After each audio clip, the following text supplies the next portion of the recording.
Nearly 60 years ago, he was fighting side by side with Hill's tribesmen in the jungles of Burma, dodging artillery shells and airstrikes as him and hundreds of revolutionaries from China led a guerrilla war to spread the Cultural Revolution to Myanmar. Yet just a couple decades later, he was running one of the world's largest meth trafficking empires, and sending thousands of kilograms of heroin to Thailand, Vietnam, Cambodia, and even as far as Australia, helping spark a wave of drug addiction that is still killing to this day. This is the story of Lin Mingxian, an ardent Maoist revolutionary turned ruthless drug kingpin capitalist. Lin's life started tragically. He was born in 1948 in Myanmar, not China, in a small town directly on the border. His life was quickly derailed by the after effects of the Chinese Civil War, when the Communist Party expelled hundreds of Kuomintang nationalist soldiers to the jungles of Burma near Lin's house. But the Kuomintang were no liberators. They enacted a reign of terror on the locals which took the life of Lin's mother. From a young age, he already had a reason to join the Communist Party. But importantly for Lin's later life as a kingpin, they also brought two other things to Myanmar: opium cultivation and the CIA. While small amounts of opium poppies were cultivated in Burma before the Kuomintang arrived, it was pretty minor overall. This changed with the CIA's Operation Paper. You see, the remnant Kuomintang armies in Myanmar had a big problem. They wanted to stay in the area so they could use it as a base to launch later reinvasions of China, but they had no way of feeding themselves in the inhospitable mountains of Burma or of arming themselves. The problem multiplied when Chiang Kai-shek airlifted more than 10,000 soldiers to the jungle base. Soon though, they thought of a solution. General Tuan here explains, "We have to continue to fight the evil of communism. To fight, you must have an army. An army must have guns. To buy guns, you must have army. And in these mountains, the only money is opium." Within a couple of short years, from 1950 to 1955, opium cultivation in KMT areas increased by 1,000 to 2,000%. The CIA did its part through Operation Paper by airlifting millions of dollars worth of arms and supplies to the army, flying drugs to foreign buyers in Bangkok, and protecting Kuomintang drug traffickers and their networks.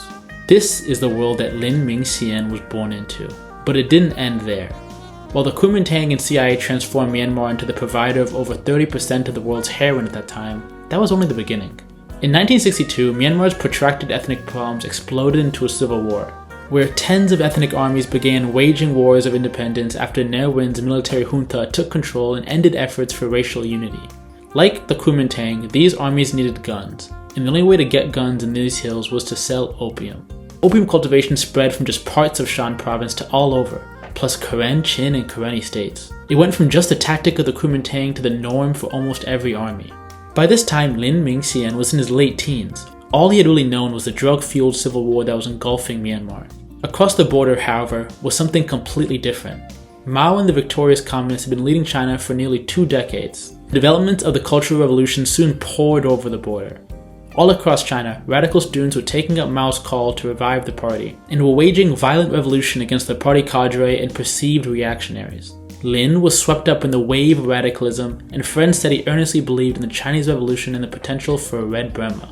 So, in 1967, he literally walked across the border with his friend Zhang Zhiming to the town of Wanting in Yunnan and joined the Cultural Revolution. Shortly after though, he'd be pulled back into Myanmar like hundreds of other Chinese Red Guards. The Cultural Revolution was not just an event in China, but a global phenomenon.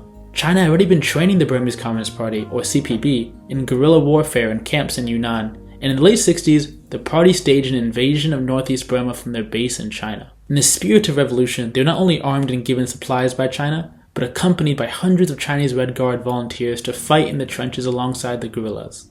Lin was one of those volunteers. The CPB racked up one battlefield success after another, carving out a vast expanse of territory in the remote ethnic frontier of Myanmar, but failed to breach into the population-dense Burmese lowlands. It was here that Lin cut his teeth in guerrilla warfare and quickly moved up the ranks to a regional commander. The conflict raged in the 70s but took a major turn in the 80s, when the rise of Deng and China's turn from global revolution killed the Burmese Communist Party. China's retreat from revolution wasn't just a major macro political event, but can be seen at even the most micro scale and unsuspecting things, including Lin's life. Once again, this eventual cold-hearted gangster was struck by tragedy. Before the war and while in China, he fell in love with another Chinese revolutionary from Burma. Her name was Tan Tan Wen. According to his friends, Lin was completely smitten. She was, quote, young and pretty. The couple spent hours together reading quotations from Mao's Little Red Book and were full of revolutionary fervor, end quote. But in 1980, while he was in the midst of campaigning against the Burmese army, his wife was struck by blackwater fever and died. Lin was heartbroken. But he didn't let heartbreak get in the way of good business. The death of Tan Tan Win was also the final death of the revolution in Lin, and the birth of what was to come. In just a couple of months, he found a new wife. And she wasn't just some regular girl. But first, you need some context. You see, China was the sole backer of the Burmese Communist Party and armed it to the teeth with advanced weaponry no one else in Myanmar had. But after Deng took over, China ended its policy of supporting revolution abroad and withdrew all aid to the Burmese guerrillas. Not only that, a new world order was beginning. Chinese economic reforms were kicking off, and the country now had an insatiable need for resources to supply its economic expansion. And if it's one thing Myanmar has, it's resources. The now reformist Chinese Communist Party repeatedly pressured its Burmese sister party to give up the Cultural Revolution for capitalism, which its old guard leadership steadfastly resisted, and to open up its territory to cross-border trade. The CPB controlled all the major border crossings and routes connecting China with the rest of Myanmar, and it wasn't going to let Chinese commerce with its adversary, the Burmese government, go through its own territory so easily. But Lin wasn't one of those ardent old guards. He could tell which way the wind was blowing. Peng Jiasheng was the commander of the border city Kokang and had by then pioneered the drug trade among the party's armies. Peng was well connected with Chinese Hui opium trafficking networks and was trafficking enormous amounts of heroin to China through Yunnan, which had a fast-growing addict market of millions. Lin's new wife was none other than Peng's daughter. If anything else in life signified his pragmatic turn from revolution to profit, it was this. His new father-in-law was an opium warlord that would go on to help him traffic untold amounts of opium. By 1985, drug trafficking among regional commanders was so severe that at the party congress, the old guard political leadership identified suppressing the drug trade among the military as a key priority. But the commanders weren't stupid. They knew that China was no longer backing these powerless Maoist functionaries. It even tried 3 times to get them to give up the revolution and retire to China. So in 1989, they staged a mutiny. Quote, thousands of mutineers stormed the CPB's headquarters. While they were smashing portraits of communist icons Marx, Engels, Lenin, Stalin, Mao Zedong, and destroying CPB literature in an outburst of anti-party feeling, the CPB's aging, staunchly Maoist leadership fled across the border to China. The former CPB was now split into 4 different armies, each with its own territorial fiefdom. The largest by far being the United Wa State Party. Lin, though, carved himself out a nice little space on the border with China and called it the Peace and Solidarity Committee. It was here that his empire began.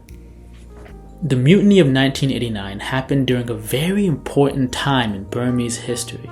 The Burmese military junta was facing down possible extinction when a mass uprising was sparked in 1988, and their violent suppression of the movement sent thousands of hardened protesters into the remote frontier of Burma, areas out of reach of the government and run by ethnic armies. The sudden appearance of these ex-CPB ethnic armies, way stronger and more powerful than any other ethnic army due to their former Communist Party stockpiles, was a huge liability. Underground protesters could link up with these armies, get training and guns, and then head back to stage a revolution. So, just months after the mutiny, the Burmese government signed peace treaties with every major army. Lin signed his in June.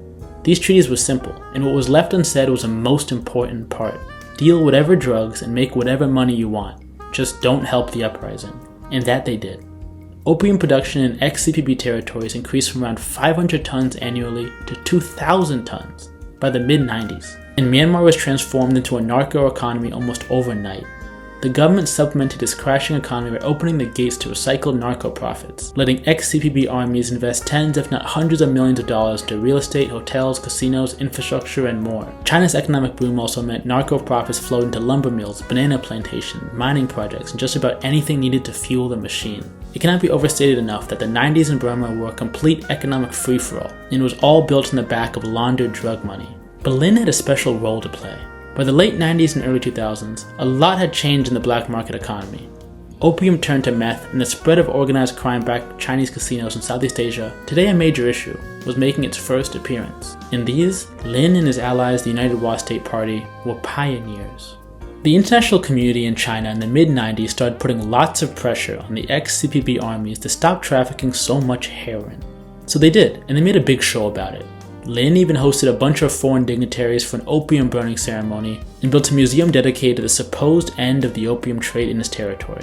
The UN also had unprecedented access to the ex-CPB territories and had lots of opium substitution programs to entice opium farmers to grow other crops. What Lin and his United Wa state allies didn't tell anyone though, was that they set up a bunch of pill factories and started churning out millions of meth pills for the Thai drug market. And the Thai drug market soon became the Vietnamese, then the Cambodian, and then, as of 2024, the Australian. They also never really stopped trafficking heroin, but meth became the real engine. The explosion of cheap meth pills took Thailand's pre-existing meth market from a small problem to a national crime wave. Lin and his friends were also great marketers.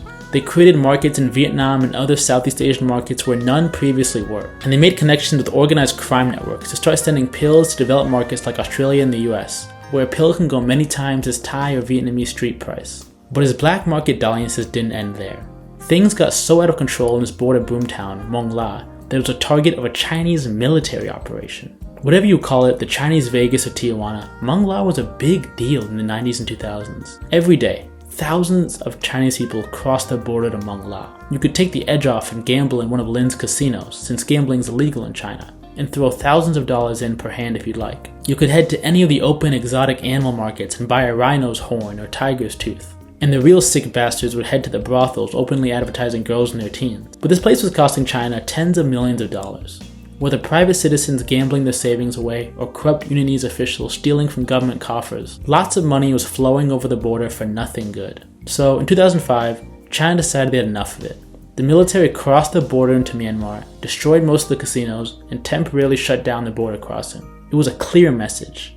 These excesses would no longer be tolerated at the border. Except, not really. Lin just set up another gambling town, Mong Ma, a couple more kilometers from the border.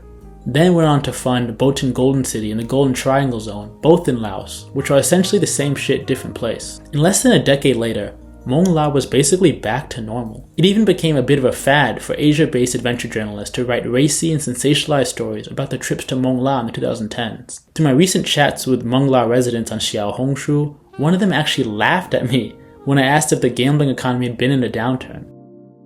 So to wrap things up, by the late 2000s, Lin had set himself up pretty nice. He was getting crazy meth profits and reinvesting it in so-called legitimate enterprises all across Southeast Asia, but especially casinos, hotels, and nightlife. In his enclave, he solidified a strong party state and turned Mong La from a poor town into a genuine modern metropolis. Probably 10 videos could be made about the careful maneuvering of ex-CPB armies after Myanmar's try at democratization in the 2010s, and explosion into civil war in 2021. But we'll end it here. Lin died in 2024 at age 76, after living one of the craziest lives in human history.